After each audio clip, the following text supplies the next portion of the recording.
Hey guys back to new video it's some Odia blogger आपन स्वागत अछि। तो हमर आज क्लब रे प्रोसेशन चलछि गणेश पूजार आज हमर प्रोसेशन विसर्जन कराउछि गणेश पूजार। तो सेठी मु अछि हमर एटी डीजे प्रोग्राम भी अछि, डीजे गुडा अछि, एडी सब सामग्री अछि। तो हमर आज सेही उपलक्षे कराउछि भात को आलदम आउ डीजे प्रोग्राम। तो प्रोसेशन हो सारा पर विसर्जन कर सारा पोखरी कि नदी रे विसर्जन करबे, तापर आ सारा पर सब खाइबे, तापर घर बाटे जीवे। चलो देखा केमती स्टार्ट हलानी।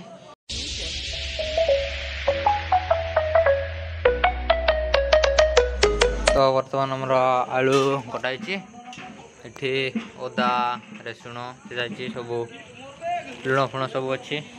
गोटे भात बसची आउटे पानी गरम आलू सीझा हाँ अलग बाल्टी भितर नाई वो भितर बाल्टी नहीं बाल्टी नहीं हाँ हाँ बाल्टी नहीं। तो हमारा गोटे बाल्टी पिछा चलती बर्तमान बाल्टी नहीं ये ठाकुर खाइला। तो यहाँ आमर डीजे गाड़ी ये अच्छी ये गणेश ठाकुर कैमेरा फाटी जाऊँगी पाक जा। तो मैंने इे आम रोषे चलती इे डीजे गाड़ी से टेम्पो ठाकुर को रखाई पाक जा बर्तमान जाइए।